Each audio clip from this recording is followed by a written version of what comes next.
Welcome to Photo Finds. I am your host Kevin Yee, and this week we are going to have a detailed look at Disney's Hollywood Studios. We're going to start though on the drive into Disney's Hollywood Studios, in this case from Interstate 4, where off to our left we will see ESPN Wide World of Sports. This construction has been going on for a little while, and what's actually going on is they're creating flyovers, freeway-style flyovers, so that this horrible intersection here doesn't become quite such a bottleneck the way it is now. So they've got some pylons going off to the right here, and then over on the other side they've got some pylons being built up over there. And as you can probably see off in the distance, there's quite a bit of land that's been cleared as far as the tree line goes. Scooting forward just a bit, closer to the intersection itself, we see that they've got a future overpass going in over here and a brand new road that wasn't there before at all. Presumably this is the road into Disney's Hollywood Studios, the new parking lot, when it's eventually finished.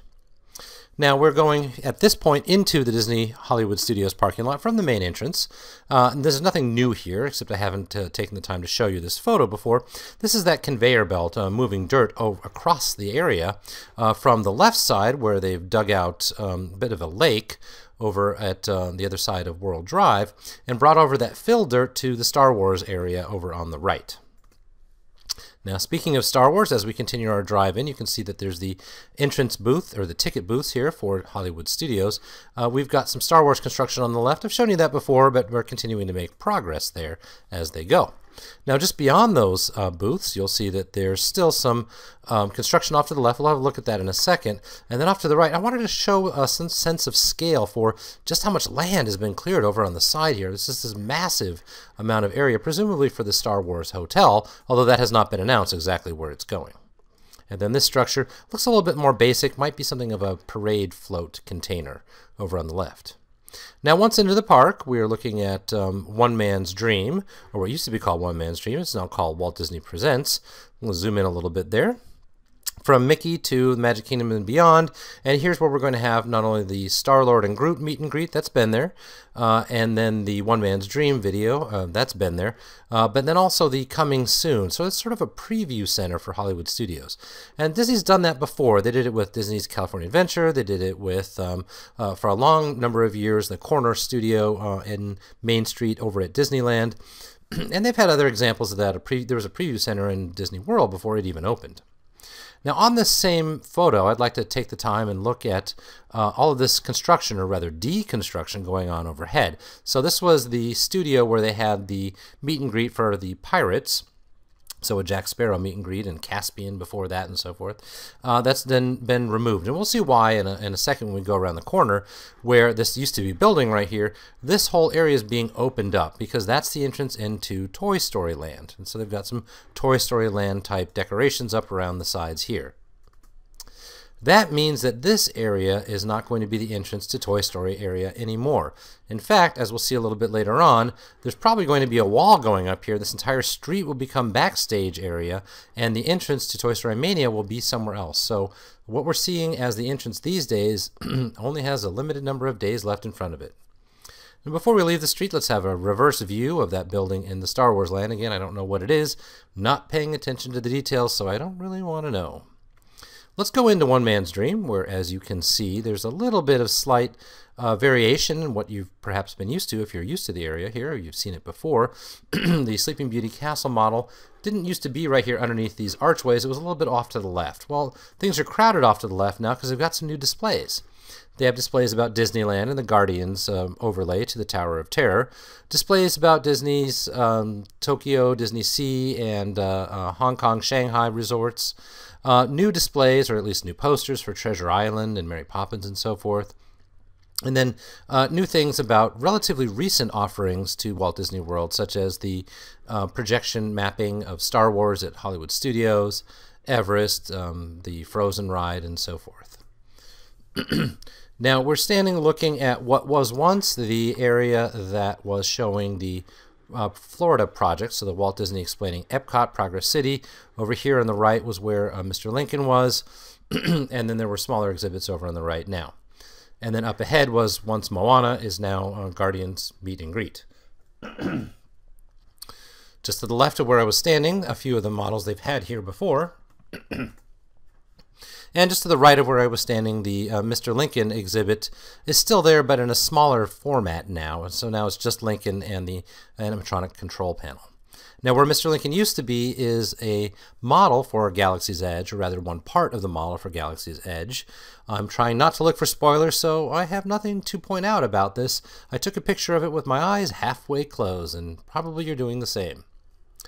Now, this is a zoom in of one of the pictures in the Toy Story exhibit area. We'll see a couple of different views of the Toy Story land. This is that main exhibit off to the left where once was Walt Disney and the film crews with the Progress City view shortly before Walt died. Now, as you can see, it's a detailed model. Reportedly, it cost many hundreds of thousands of dollars to build a model this detailed with this many small pieces involved in it. And now, one of the main features, I think it's pretty obvious, is the Slinky Dog Coaster going all over the land. There are, however, little details here and there, such as seating areas involved, and implying there's going to be some food options, perhaps this option right here nearby. The Slinky Dog Coaster is itself an interesting model. As you can tell, it looks to be a fairly family-friendly coaster, probably not too crazy, but it does go all over this area of the park.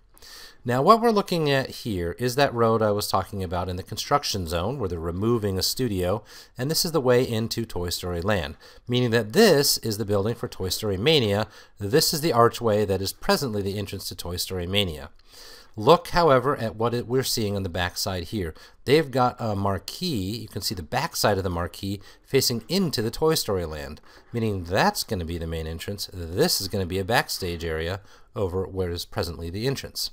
So I walked to the other side of the model, and you can see some further evidence of this. So again, with the facade showing outwards towards the new Toy Story Land, and we'll see another view of this path here in just a second. First, you'll see another model of aliens with their car. This is like a whip car, and that's what's going to be over in this facility over here. Here's that other view I promised of a walkway into the building area where Toy Story Mania presumably will have its line. Here's that whip car. It's going to be a little bit like Mater's Junkyard if you're familiar with the Disney's California Adventure version of a whip that Disney rides do for kids. A couple close-ups of the area and the very detailed model, as you can see. Quite a bit of theming, whimsical, not too different from the Toy Story lands you might find at other parks around the world. We've seen them in Tokyo and in Paris before. A little bit smaller, I guess, in Tokyo than in Paris. So here's that same reverse angle of the Toy Story Mania new walkway. I'm going to zoom in a little bit there, and you can see this must be the queue. This is the entrance to the area, and then you go into the ride right here around the present side, the back side of what is now the current roller coaster, the current entrance to the area. Not a roller coaster at all. So this is a pulled back view of, and this is what got roller coaster on my mind, of the roller coaster in the back here.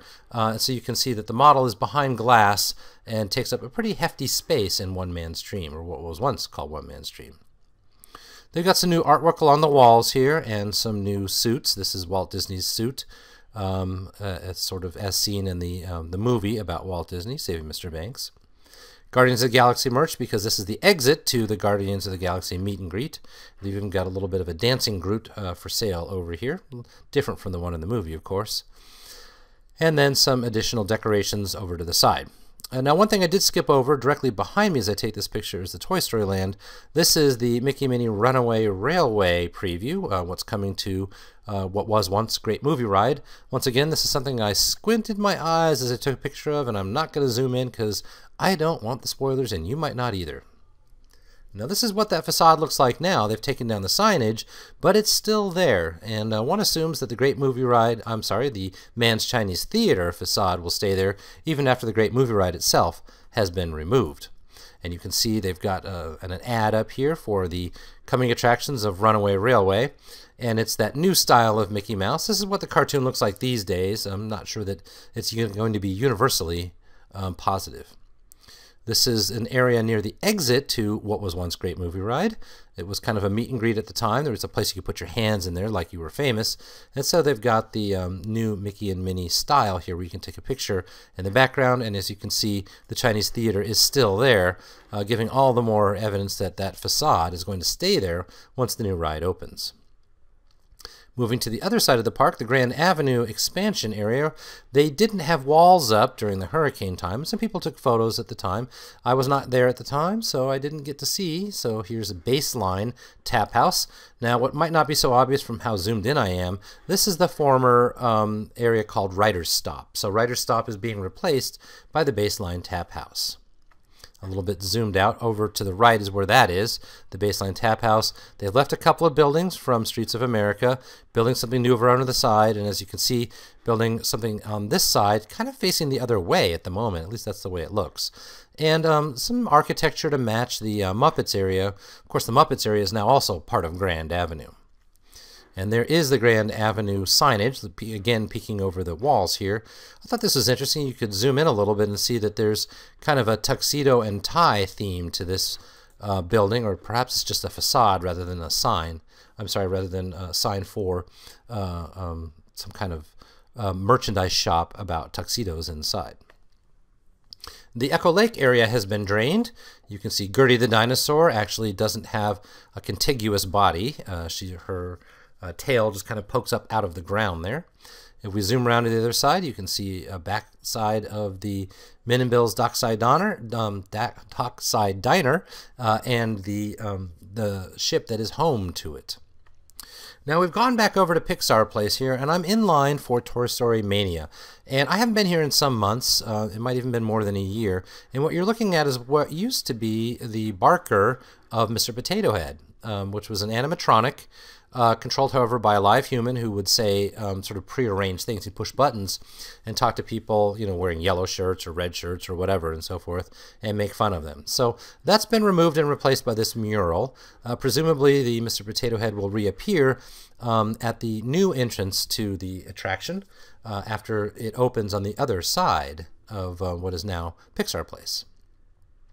To the right of that is an area which was once, I think it was something of a world map over here, and probably that the wallpaper just got damaged by people pulling at it, because what they've done is build a new wall a few feet away from the old wall and put more posters on it. We'll have a closer look at those posters in just a few minutes. This is a zoom in first of that mural where you can see Mr. Potato Head's pedestal has now been replaced by Wheezy, the penguin. So there's obviously some sort of hint or nod to the former. Miss Potato Head has now been replaced by Wheezy on that platform. Here's a reverse angle of the larger mural. It looks a little bit like Disney's California Adventure, actually, the way these lights work on the outside, as well as the way that same ride looks, this same ride, Toy Story Mania, in Tokyo Disney Sea. So here are these posters I was promising, and it's really one poster for each one of these screens where we're going to play a game. So there's ducks in this one, this is the volcano, this is the one where the Green Army men are having a shoot at tanks and so forth, and then we're shooting rings at flying saucers and rockets, and then we're in the Rootin' Tootin' Gallery where Woody and his cohort are having a shoot at Wild West objects until finally we come to this final poster in the queue, which reminds us that some targets are worth more than others. Now out onto Sunset Boulevard, which as you probably read is going to be the home of the Christmas offerings in Disney's Hollywood Studios. And for that reason, they're building some structures that will hold projections and projection mapping, including onto Tower of Terror itself. Speaking of Tower of Terror, this really caught my eye. When you come into the basement area, we come out over here and then walk up the walkway and then take one of two turns. These lights have become very bright. So there's no Photoshop magic going on here. I just pointed the camera and took a picture. So the basement has lost some of its atmosphere. I wonder if this was a mistake. They installed the wrong lights, or if this is a harbinger of what's to come in that area. Just to the exit of Tower of Terror, the smoking area used to be off to your right. This is a pathway leading into Fantasmic, but as you can see, they've repurposed this walkway to be a place for the smokers to go instead of the area just to my right as I'm standing there taking the picture. That's going to do it for us this week. I thank you guys, as always, for paying attention, and I hope to see you around in the parks. Don't be shy if you see me, and we'll see you soon.